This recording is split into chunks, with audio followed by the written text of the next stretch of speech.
that, I want to turn it over. Now that we're actually recording, perfect. So I want to turn it over to Taisha Wilson, the Director of Engagement at Philanthropy Together and Chair-elect of the Heritage Giving Circle, or excuse me, the Heritage Giving Fund, the first Black giving circle in Texas that invests in Black women-led nonprofits serving women and girls. So Taisha, over to you. Thank you so much.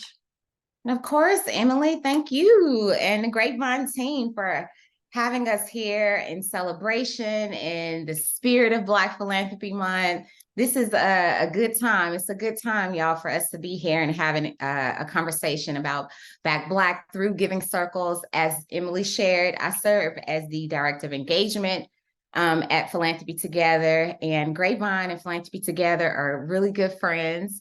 We are really in this movement for good. Philanthropy Together, our mission is to democratize and diversify philanthropy through the power of collective giving, y'all. We are gathering philanthropists, all philanthropists from all over the world, and bringing them into collective giving. That looks like through collaborative funds and giving circles. I saw in the chat, some of y'all are not a part of Giving Circle. That's okay, because this movement for good is for everyone, right?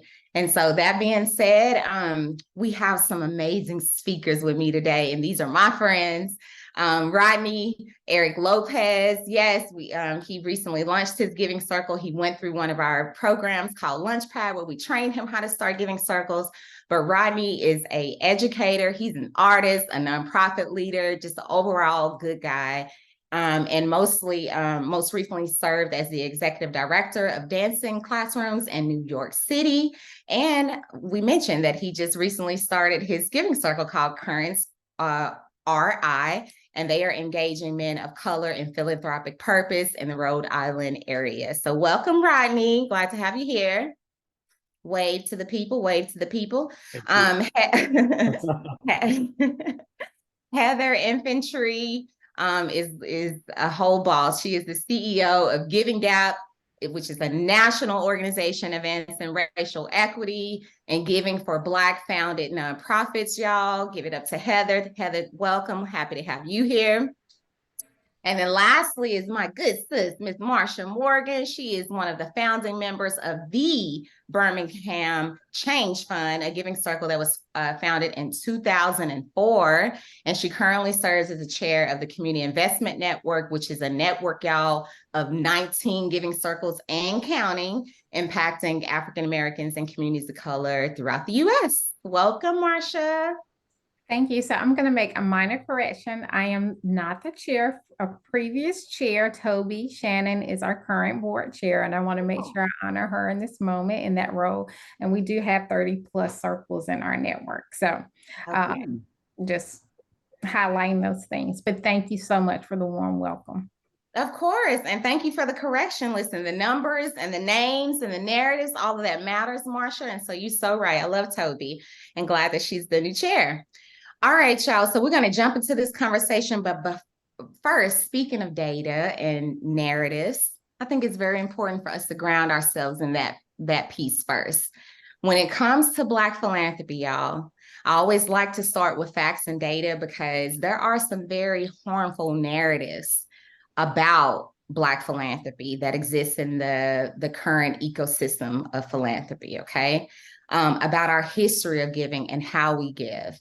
That we don't give. There's some myths that we don't give, that we don't have a history of giving, that Black communities are more looked at as recipients of charity and not the sourcers or funders, or we're not able to serve and lead in a way to support our own communities. And so we have to debunk that. We have to start with those harmful narratives because, as I'll share here in a little bit with Heather, that is really working against why there's such a small amount that's being contributed to Black-led organizations. And so the truth of the matter is Black philanthropy has existed for years, for centuries, for much longer than what we think of as modern philanthropy. And collective giving, collectivism, y'all, has roots and is derived from religious roots in West and Central Africa, okay, rooted in Ubuntu, Caribbean, West African cultures of giving.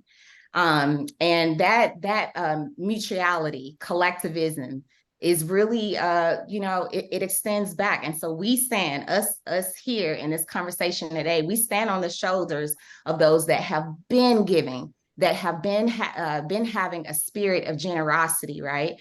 Enslaved peoples brought with them a tradition of those rooted in West African traditions with them, of kinship, of looking after one another, right? Meaning neighbors helping neighbors, and often very informally. And so Black philanthropy is not all about the money. It's about how we show up for our communities and supporting one another. And that traditionally came as a means of survival. Okay. So looking after our neighbors and combining resources, and that has characterized and really rooted Black philanthropy from the beginning. And that has really led us forward with the movements of the abolitionist movement, y'all, resistance to Jim Crow, civil rights movement. All those have been shaped by Black philanthropy. And so I share that with y'all because we're going to have a great conversation today, but we have to remember the history, especially now as we see that it's kind of, folks are moving in a way to erase it. That being said, Heather, let's really get into some more data, and let's talk about the disparities that we are seeing currently in philanthropy. Now, according to Giving USA 2023, there is over 499 billion, y'all, dollars. That is a lot of money that's being moved into charitable organizations each year. It also shows the spirit of generosity that exists in our country.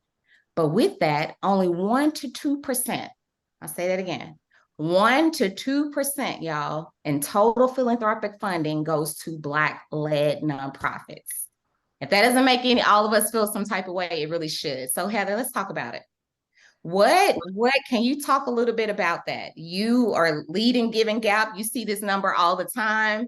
So share a little bit more about that number and what Giving Gap is doing to bring awareness and advocating to bridge those gaps in funding.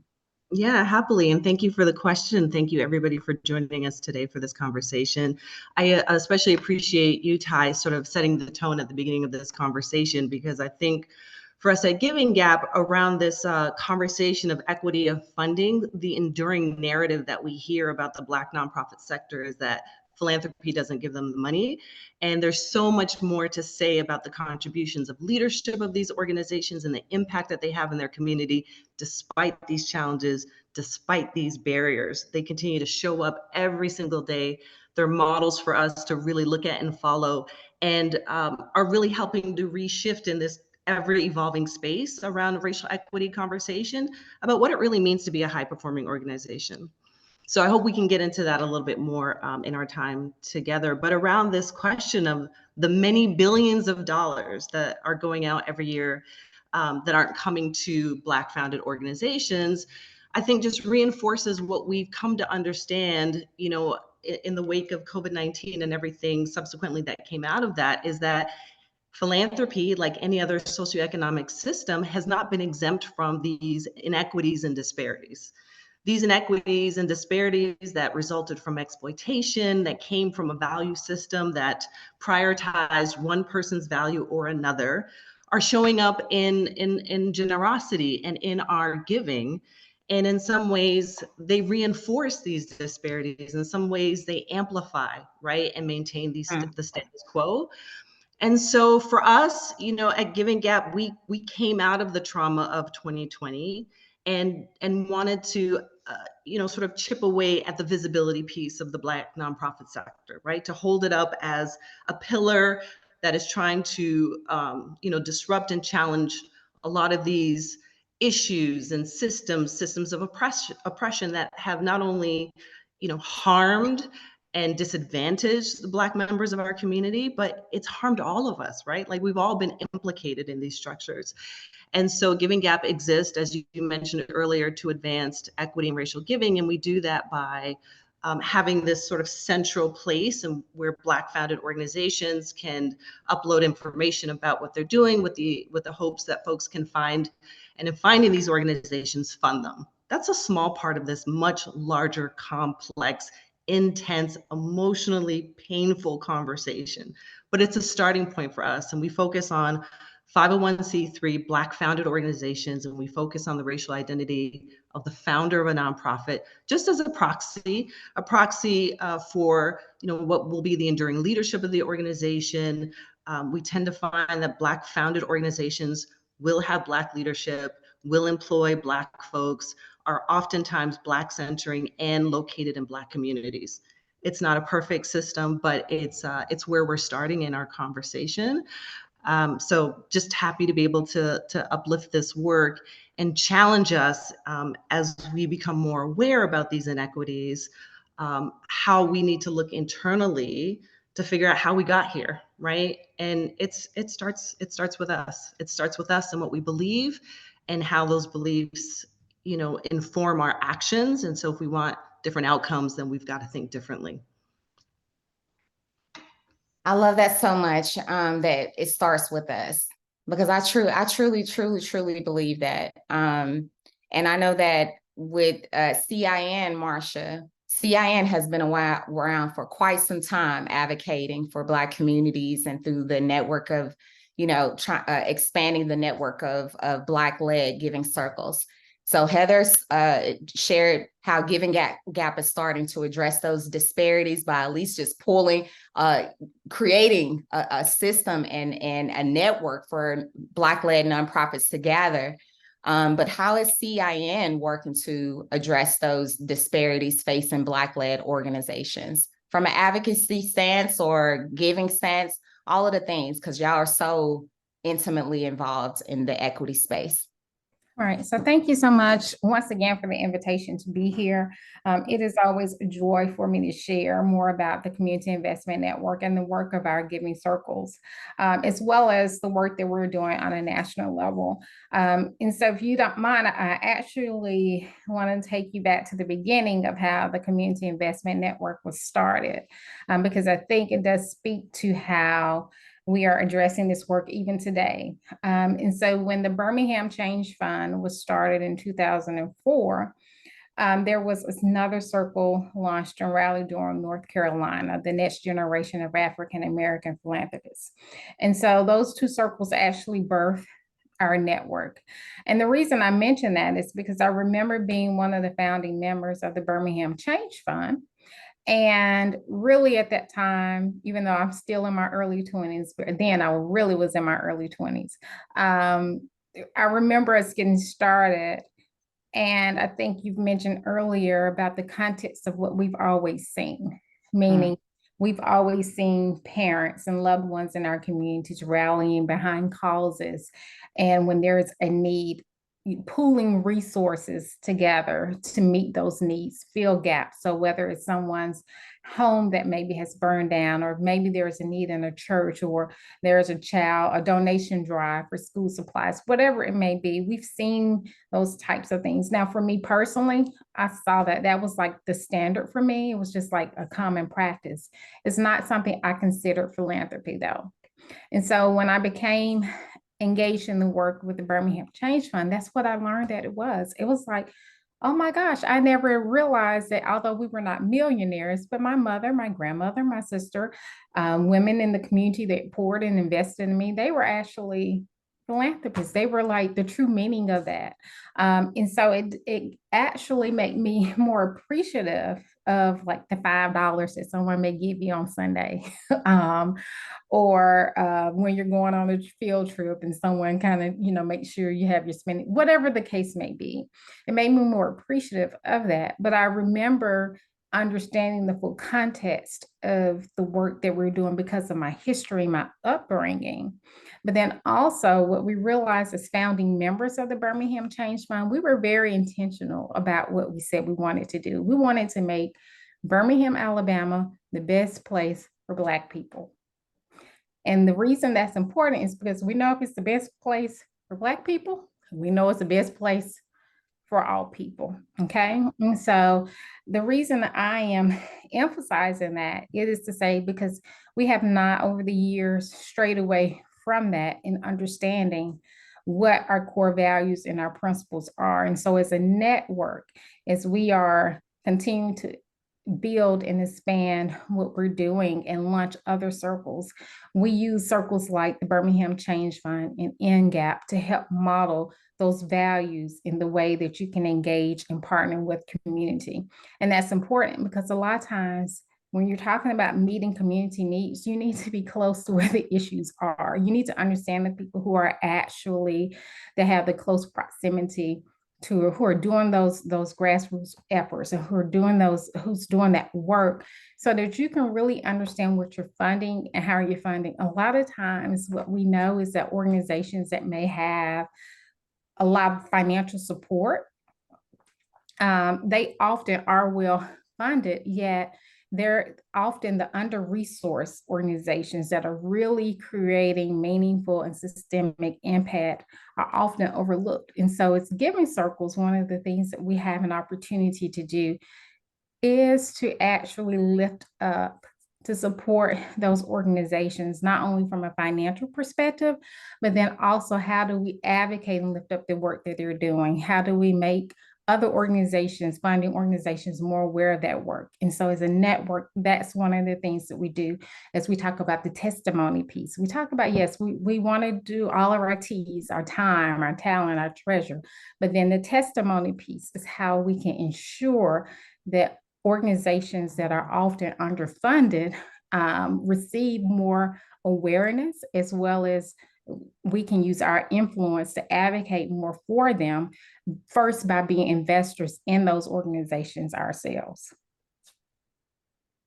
Marsha, thanks so much for that context about CIN. I think that's, again, the history is very important to our current work. So even you sharing the legacy of the Birmingham Change Fund and NGAP, when we say that we stand on their shoulders, we really are. Today's Giving Circle, mine included, Heritage Giving Fund, we are looking at CIN and the circles like NGAP and Birmingham Change Fund as models, to help us to rethink and to continue to expand and to sustain our giving circles. So Rodney, as a newbie to the space of giving circles, you and your guys, we're so proud and so happy that you all launched Current RI. And Marsha talked a little bit about the importance of proximity.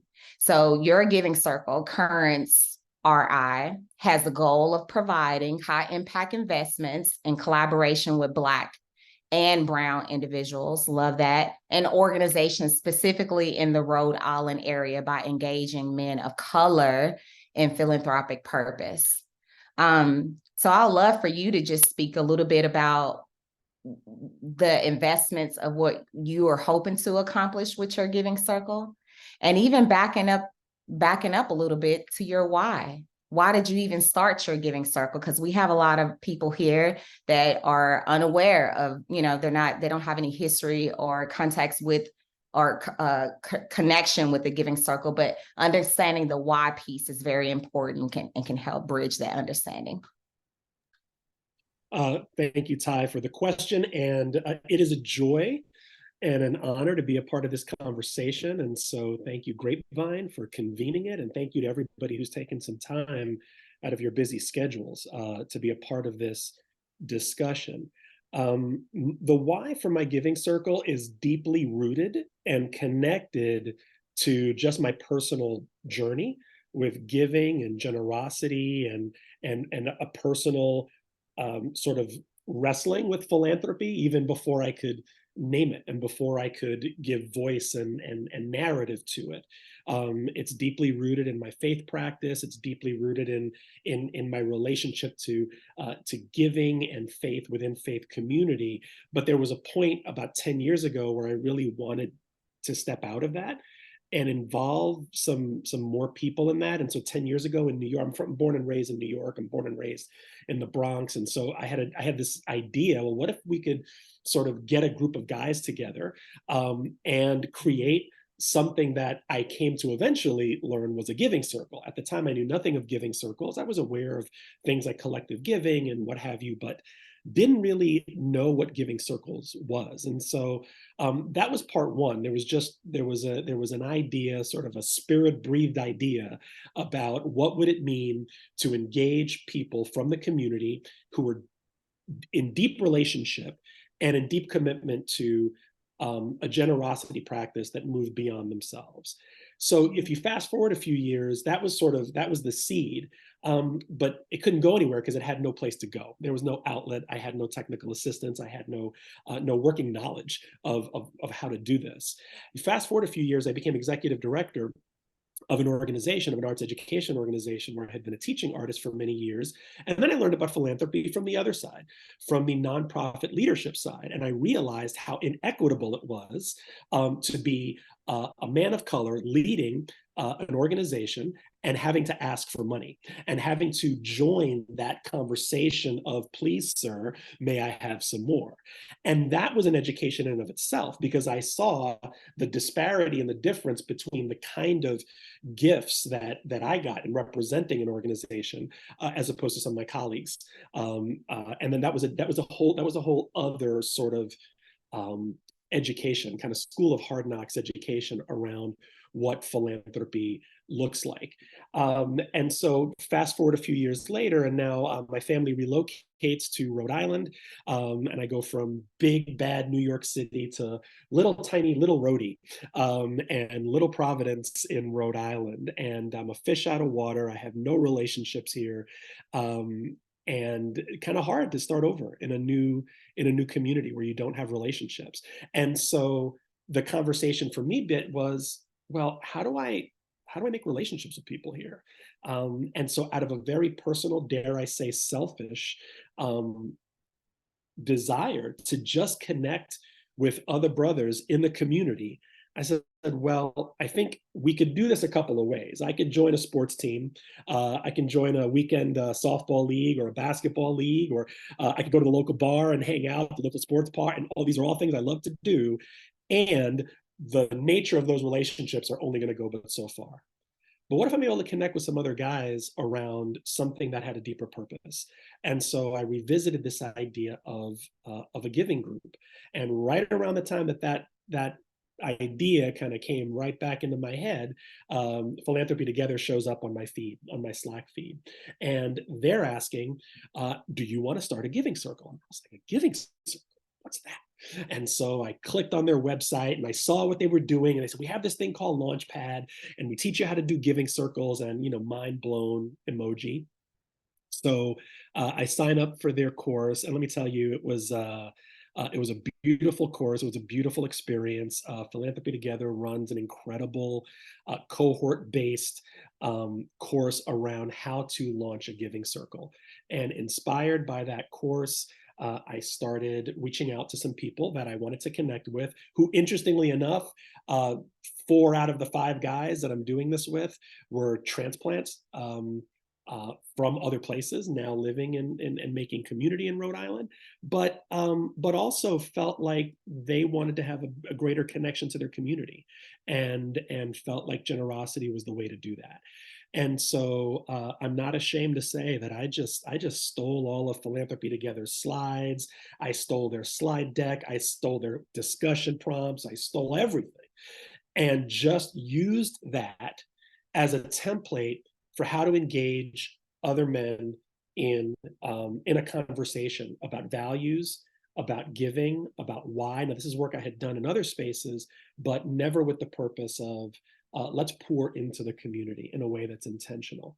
And the reason why I felt called specifically to do this as a sort of as a men of color giving circle is I just, in 2022 and 2023, I am still weary and tired of the narratives around Black and brown men and their relationship to their community and their relationship to giving and philanthropy, and seeing this space be really dominated. And I love the white allies that we have in this group, and the white women that we have in this group who are allies. But I see that the narrative around this and the levers of power and influence, are mostly white folks,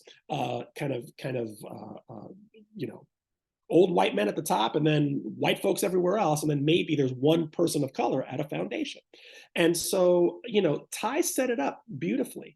Our communities have millennia of experience with giving. and with supporting their communities philanthropically. So why not just step back into that with intention? And why don't I get some guys together who can get jazzed about that? And we can still go to a ball game every now and again, but we can also get together around philanthropic purpose. And so for the last year and a half, it took that long to really do the work. But we've done the work. We've created a really great core team, and I'm happy to say we gave our first gifts on June 30th. We committed to two giving cycles in 2023, one by June 30th and one by December 31st. And our goal is to give an initial gift for the year of $20,000. And I'm happy to say we did the first half of that on June 30th. We gave our first $10,000 gifts, $5,000 to two Black and Brown led organizations here in Providence, Rhode Island. And the money's great, but it's not about that. It's about knowing that you are proximate to organizations and people in the community who are doing good work.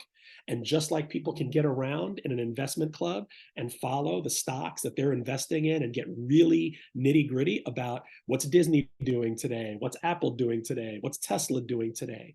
What if we got that excited about what people in the community are doing? What is this nonprofit doing today? What is this cause doing today? What if we had that same kind of excitement and relationship for people who are doing the real work in our communities? And that's why we got into this, so that we could have that level of proximity, relationship, and hopefully mutual beneficial impact, both for the organizations that we're blessed and honored to give to, and that we receive from in the services that they provide to this community. So that's the story. There's a lot more that I left out, but there's other people here, so I want to be efficient with my time. But that's the story of Currents RI.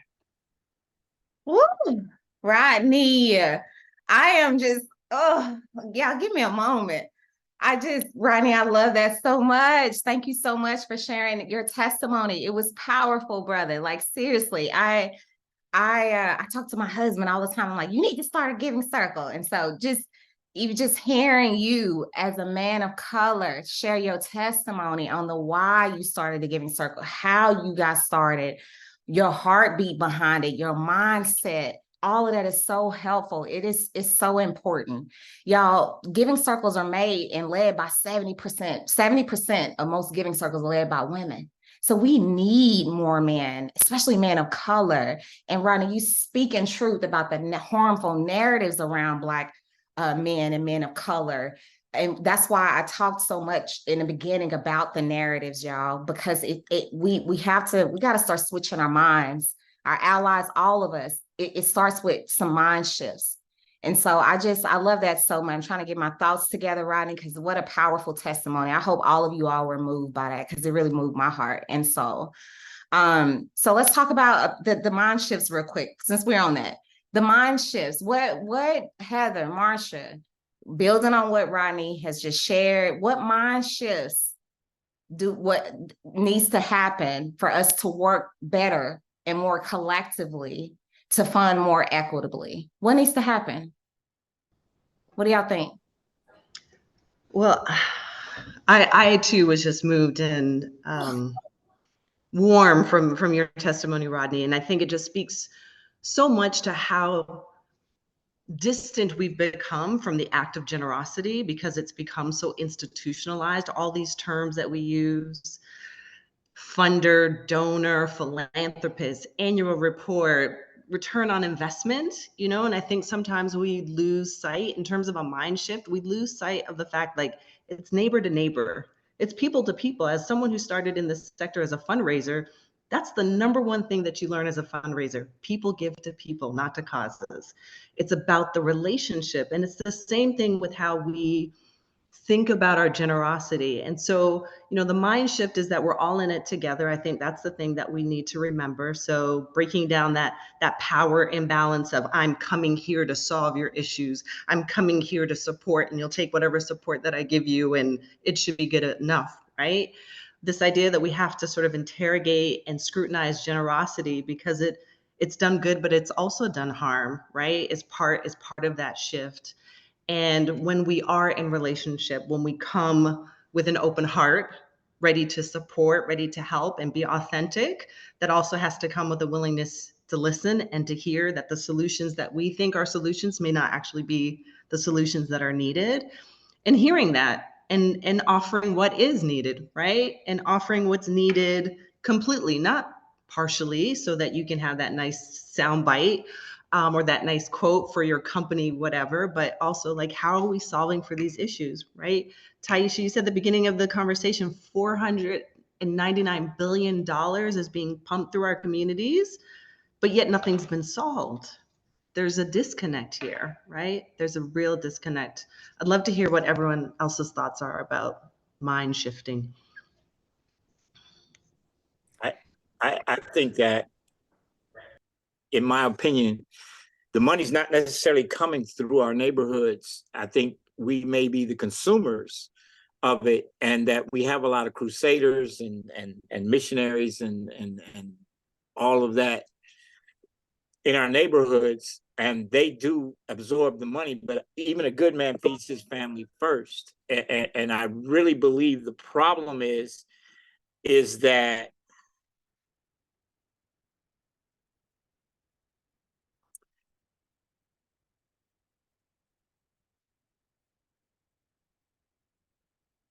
I'm sorry.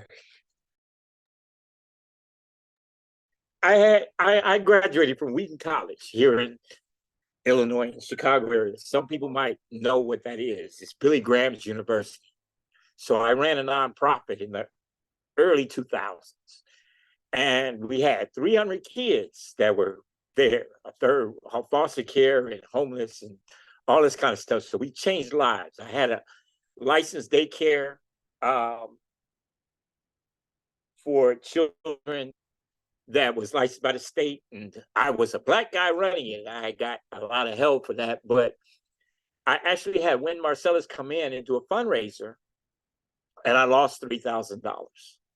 I had a young lady come in from Wheaton that was a great fundraiser, and she said, James, how you set up this program and what you've run, if you were to come to Wheaton, I could get you funded. But the kind of money that you need to run the kind of program that you have, people only give to people that look like them for that kind of money.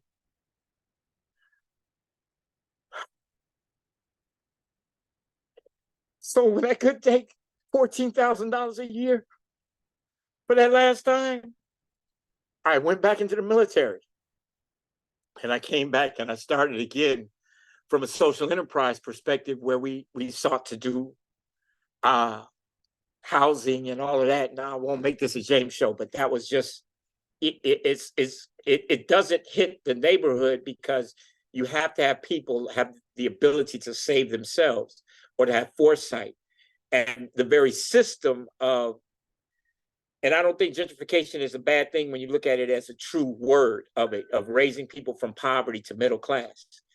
But we take the children that are here that are able to make it out, and we consider it making it out, not building or establishing a system or a community or a giving circle, if you will, so that we can feed into them so that they can stay and use the talents that we have here, as opposed to taking them back to Wheaton.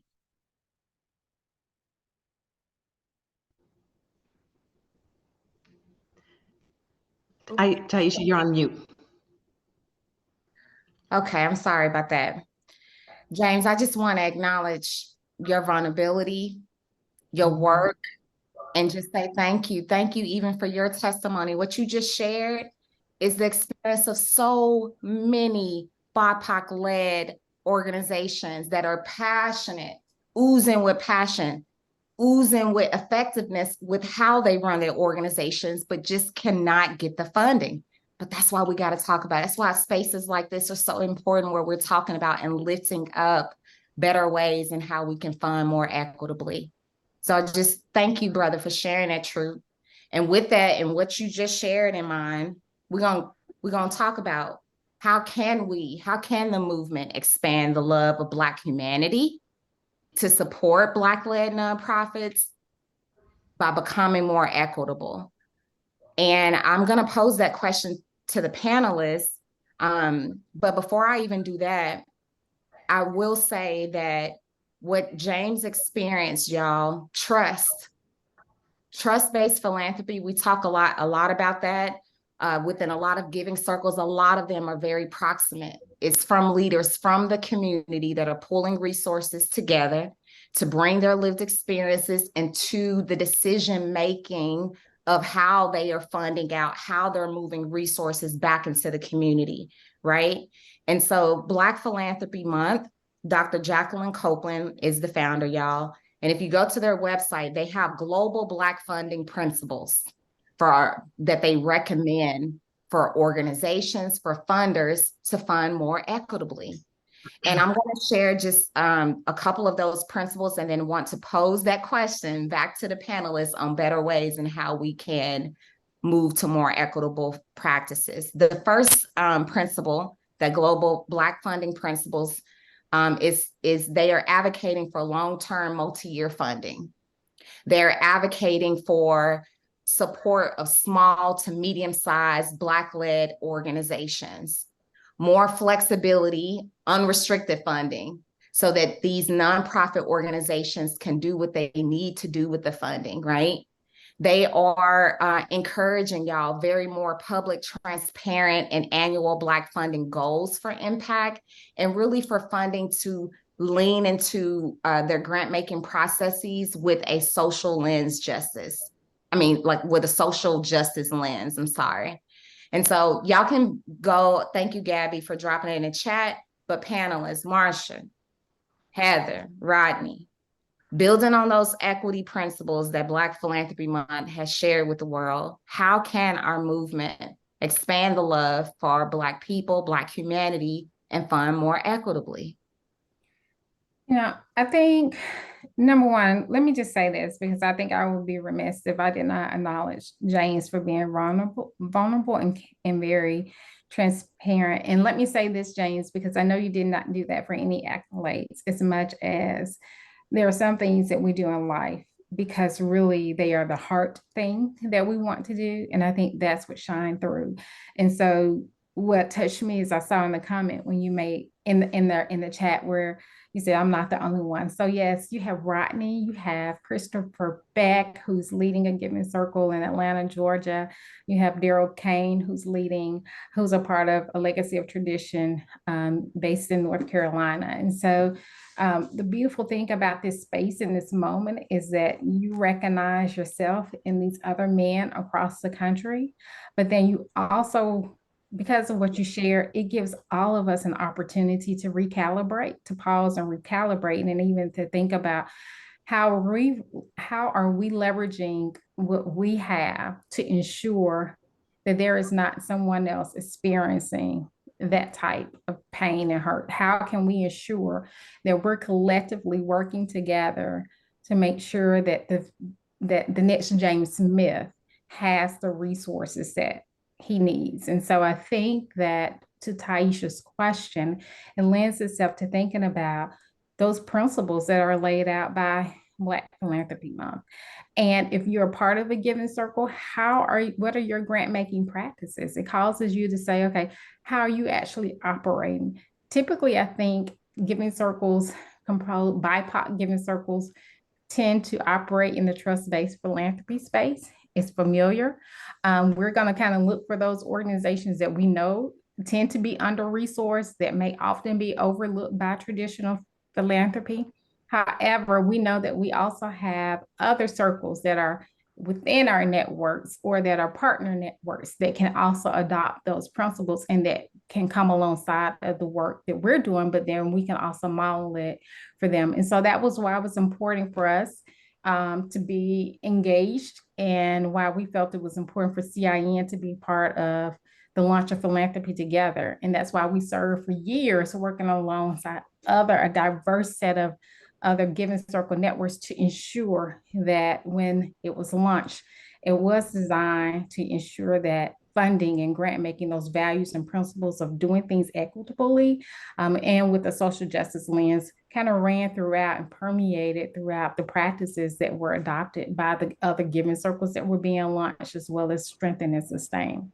I think it's also important to note that there's always this educational awareness piece that can take place. And so CIN also has Essentials for Diversity in Giving. And so that curriculum actually helps institutions and individuals that may have low engagement with donors of color or organizations of color to really understand how they can build bridges and be more supportive by looking first at self-reflection, because number one, that's where it starts. You have to kind of just not assume that you're this perfect person. We all have some biases, whether we want to recognize them or acknowledge them or not. But one thing to do is to be able to do some self-reflection. But then the next thing is to say, okay, well, how can I redirect that and to ensure I'm putting practices in place that actually help to ensure that I am creating the change that I want to see? How can I ensure that my grant making practices are doing that, as well as how am I partnering with those organizations beyond it being transactional? How am I developing relationship with them? And how am I really serving them for the greater good and for their greater good? You know, I would just love to interject there in response to what James shared as well, because he speaks, very directly to the challenge experientially white philanthropy has created in their redlining practices of Black organizations, right? There's a lot that could be said about philanthropy and what they give, but it also speaks volumes to what they don't support.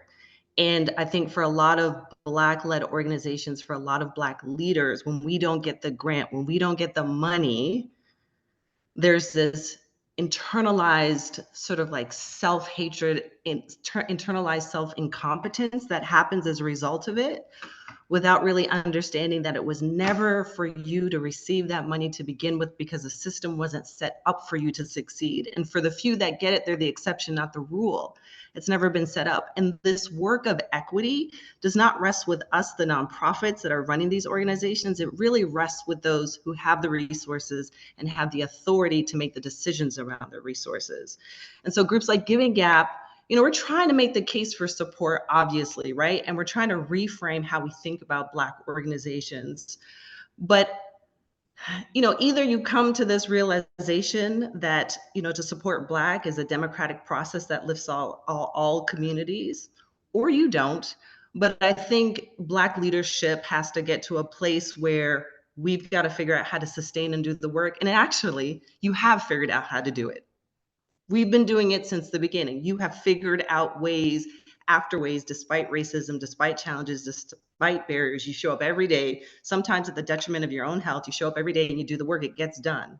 Somehow it gets done, and you keep showing up. The number of organizations that have come on our platform that have been newly formed since 2020, even though we're so heightened aware about how difficult it is, but yet and still this compulsion for community that exists within us will not go away. It won't go away.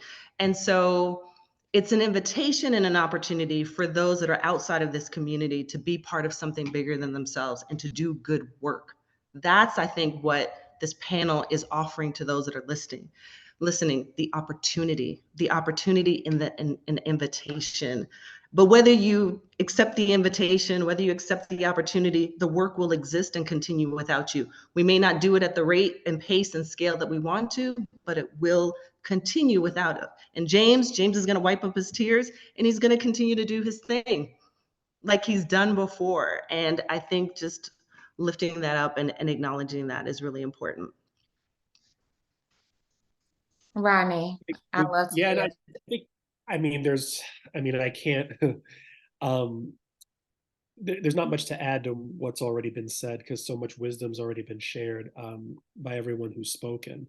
I can absolutely identify with James's experience. I have sat at the table across from white donors and have felt, maybe not intentionally or maybe intentionally, I can't peer into the mind of another person, but I have sat in front of donors and have felt less than, or have been made to feel less than for making an ask. And there's a whole lot of psychological stuff that goes with that. Some of that is personal, most of it is structural, as has been said already. One of the things that when I think about equity and when I think about community is some of you may have heard of this work done by an organization called the Donors of Color Network. They released a report maybe a year or two ago and it was focusing on high net worth donors of color. And the name of the report was Philanthropy Sounds Like Someone Else.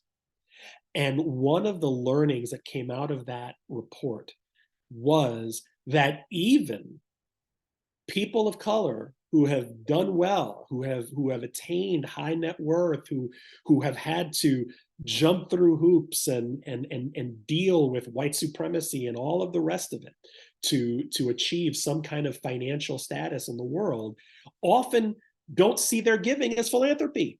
They don't see themselves as sitting at the same mahogany tables that are in these Old World Foundation office buildings, and we have to disabuse folks of that notion. The work that they are doing in is philanthropy. If they're sending money back home to their country, that's philanthropy. If they're supporting the local Little League team, that's philanthropy. And so the question is can we raise an awareness and a consciousness among people in our own community? And can we be a little bit more strategic? Can we be a little bit more intentional about those in our community? Because to those who much has been given, much is expected. That's what I believe anyway. And so if you've got some, how can you now get that kind of back in to your community? Now, some people just don't know. They just don't know how. They don't know where. And so where do they go? They go to their Merrill Lynch or somebody else, their donor advised fund person, and they'll say, well, this is how you invest. But wait a minute, you should be talking to Heather. You should be talking to Marsha. They can show you how to direct those dollars, right? Do you need to go to a mainstream wealth advisor all the time to figure out how to set up your philanthropic situation? No, you don't. So I mean, there is a structural thing that needs to be addressed. And then what are the conversations we can have within our own community that the folks who are sitting around the dinner table at Thanksgiving and at Christmas who are like, hey, how do you think about philanthropy? Do you plan your giving? Right? Or do you just kind of get it for the tax write-off at the end before December 31st, because that's when everybody's hitting your inbox? But can we organize our own communities such that more of our own philanthropic dollars stay in our own community? We have that conversation all the time about the consumer dollar, right? How do we keep the Black dollar in the Black business community? That's important. We got to do that too. And how do we keep the Black philanthropic dollar in the Black community and in the brown and the Latino community as well? Because you talk about that 500 billion, like that's a big slice. Some of that money's ours. And so how do we redirect some of that 500, was it billion, million, whatever it was? It was a ridiculous number. And so how do we keep some of that money that's coming from our community in our community? Because I can tell you that my college is always hitting me up for money, right? They're always hitting me up for money. The local hospital is always hitting me up and they do good work and they deserve to be invested in as well. But my college is going to be fine. They're going to be fine. What about some of these other organizations that a $10,000 gift could be the difference between opening and closing their doors? That is why Giving Gap exists. That is why CIN exists, because there is real work that can be done, and we have a lot to say about how that goes. This literally could be like this needs to be like a two-part conversation. It's so good. Rodney, giving circles are from the community. It's like nothing about us without us, right? we have to be a part of what we're seeking to solve. We already have it. We just got to get involved, y'all. It starts with us. It goes back to what Heather said earlier. It starts with us. And collective giving allows us to do just that. Start where we are with how we're able to give, but you nailed it, Rodney, with being more strategic, more intentional, more thoughtful about who we're funding, how we're funding it, right? And then being intentional, even all the way to the conversations. That piece right there for our allies and for us, y'all, it starts with conversations just like this, just like the one we're having. And so I know I don't want to Lord, I want to stay here for like another 30 minutes, but I know y'all got to go back to work and all the things. But I do want to end us in oh, this was so rich. It was so good, y'all. But I want us to center on one question for all of us to think about. And Black Philanthropy Month, they posed 3 organizing questions. Again, I would strongly encourage y'all to go to the website. But I think this is a great closing question for our panelists and for all of you who are here and myself. What would philanthropy look like if it was really driven by love of all humanity, including Black people, and self-love? What would philanthropy really look like if it was really rooted in love, y'all, for Black people and our communities? And then that mirrors how, like, us funding more equitably. What would philanthropy look like? Whether it's one word, whatever, a sentence, panelists will love for y'all. Help us think what that future could look like if philanthropy start doing right. I mean, the first thing that came to mind is that feeling of a grandparent, particularly a grandmother, that just takes you in, and that feeling against her chest, like that feeling of just warmth and safety and all is right, and the smell of something delicious cooking in the air. Like that's the feeling that is evoked for me, posed by that question. For me, it's relationship. I'm a dancer. I'm a social dancer, salsa dancer. I'm a ballroom dancer. When I hold someone, and I say this all the time when I talk about the work that I do, when I hold someone for 3 minutes for a song, I can't other that person. Right? That person's humanity becomes real to me.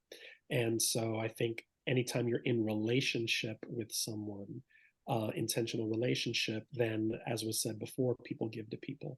And so when something is rooted in love, it's rooted in relationship. And so I think that's where it begins and ends. For me, I think it is unparalleled joy. It is something that almost fuels your soul. It is life-giving, life-sustaining. It's almost like just this like everlasting breath, it's just like it's what you expect. And so for me, that just equates to unparalleled joy. I love y'all. This was such a beautiful, warm, informative, inspiring, real conversation. So I thank y'all so much for leaning into the spirit and the theme of Black Philanthropy Month, which is love in action. And panelists, y'all are truly, truly, truly, Heather, Rodney, Marsha, y'all are lovers. We appreciate y'all. Give you flowers today for what y'all are doing to advocate for Black communities and just for the movement of philanthropists around the world. I love y'all, and I thank y'all so much for your wisdom. Gabby, I think we have a small poll. You want me to do a poll? We'll love for you. I hear you. Who said that? Demetrius, part 2. Literally, Emily, Gabby, we might have to run this back because this was an amazing conversation. And so y'all do this poll. Let us know how you're feeling, because if the numbers are aligned, then we will circle back. They can't refute that, right? Data.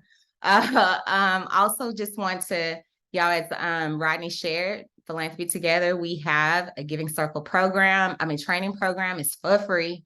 Head on over to our website if you all are considering or even just thinking about or inspired about starting a Giving Circle just based off this conversation. I facilitate that monthly training personally and would love to train you all the steps in between with how to start a Giving Circle like mine, Heritage Giving Fund. And just another special shout out to Grapevine for holding a space for us today in the spirit of Black Philanthropy Month. It's going to require us to have intentional conversations like this. So Emily, Gabby, thank y'all so much for just the space for us to be able to talk. And all of you, the audience, James, Demetrius, all of y'all, so many, if I could go through all of y'all names, I would. Christopher, all of y'all, thank you so much for just taking the time to be here and be in community with us.